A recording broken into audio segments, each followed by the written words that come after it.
দিয়েছি এ কোরআনটা এমন একটি কিতাব রে, লা ইয়ামাসসুহু ইল্লাল মুতাহহারুন।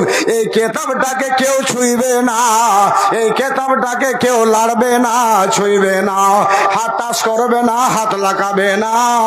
লাগাবে যারা তারা হবে পবিত্র। পবিত্র মানুষই এটাকে ছুঁইবে, লাড়বে, এটার ওপরে হাত লাগিয়ে এটাকে তেলাওয়াত করবে। অপবিত্র মানুষ এটাকে ছুঁইবে না, লাড়বে না। এবং যারা অপবিত্র হবে, মুখটা যাদের অপবিত্র থাকবে, তারাও এই কিতাবটাকে পড়বে না। তবে পড়বে ওরাই রে, যে হবে আমার বান্দাটা একজন হাফিজ, যে হবে একজন বান্দাটা আমার আলেম, এরাই এই কিতাবটাকে তেলাওয়াত করবে। নামাজের মাধ্যমে এরা তেলাওয়াত করবে, এরা ঈদের নামাজে তেলাওয়াত করবে। তাহলে এই সব বান্দাদেরকে আমি যদি তার মায়ের পেটের ভিতরে নোংরা জিনিসটা দিই তার মুখের মাধ্যম দিয়া, তাহলে এটা আমার জন্য ঠিক হবে না। তাই আমার ভালোবাসার বান্দাকে কেমন করে খাওয়াবো, কেমন করে মায়ের পেটে তাকে রিজিক দেব?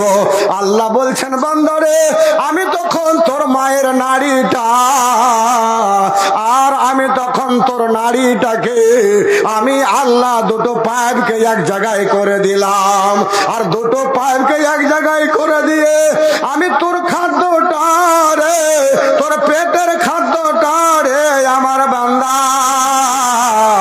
আমি তখন তোর মায়ের নাড়িটার সাথে দিয়ে তোর পেটের ভিতরে ঢুকিয়ে দিলাম।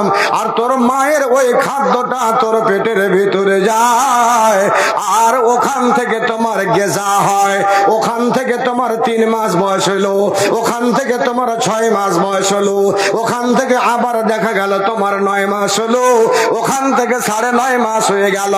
তখনও তোমার আব্বা জানে না, তখনও তুমিও জানো না, তখনও তোমার মা জানে না কেমন করে আমার ছেলেটা ঘুমাইছে, কেমন করে ছেলেটা আমার বড় হলো, কেমন করে ছেলেটা আমার ওখানে দেখছে, আমার ছেলেটার কেমন করে শরীরে মাথার উপরে চুল গালা গেছিল, তোমার মাও দেখতে পায় না, তোমার আব্বাও দেখতে পায় না, তুমিও জানো না রে আমার বান্দা, যে তুমি তোমার মায়ের পেটের ভিতরে কেমন করে তুমি আছো, কোন বিছানে ঘুমাইছ, কোন বিছানে তুমি এবার শুয়ে আছো, কোন জায়গা থেকে তোমার খাওয়া দাওয়া চলছে।